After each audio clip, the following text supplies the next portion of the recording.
বিসমিল্লাহির রহমানির রহিম। যত ফেসবুকের বন্ধুরা আছেন সবাইকে আসসালামু আলাইকুম। ভাই, পৃথিবীতে এসে বাড়ি গাড়ি টাকা পয়সা ধন সম্পদ বানানোর জন্য অনেক ব্যস্ত থাকি ভাই। আপনি পরিশ্রমের টাকা দিয়ে একটা বাড়ি করলেন, বাড়ি করার পরে আপনার যদি ঘরে মৃত্যু হয়, আপনি কিন্তু বের করে বাইরে রাখবে, বাইরে রেখে একটা চাটাই বিছাইয়া একটা চাদর দিয়ে ঢেকে রাখবে। ঢাকার পরে আপনার আত্মীয় স্বজন বন্ধু বান্ধব ভাই বোন সবাই দেখতে আসবে এক নজর, এবং আমার স্ত্রী কিন্তু আর দেখতে পারবে না। গরম পাতা জলে গোসল করিয়ে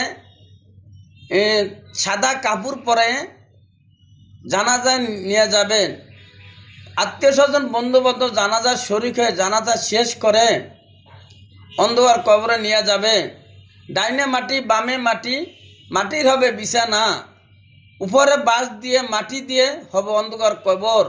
অন্ধকার কবরটা কিন্তু ভাই অনেক জগৎ, অনেক ভয়ঙ্কর জগৎ ভাই। অতএব বেশি বেশি করে মৃত্যুর কথা চিন্তা করবেন, বেশি বেশি করে মৃত্যুর কথা চিন্তা করবেন, আর হালাল পথে চলার চিন্তা করবেন, সম্পূর্ণ হালাল পথে চলার চিন্তা করবেন। দেখেন, এই দুনিয়ায় বাড়ি গাড়ি করার পরও আপনার মৃত্যুর পরে বাড়ি থাকার জায়গা হলো না,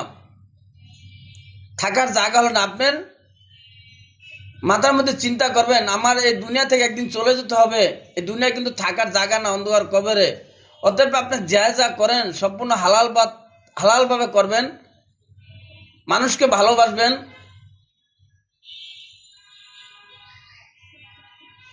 ধন্যবাদ।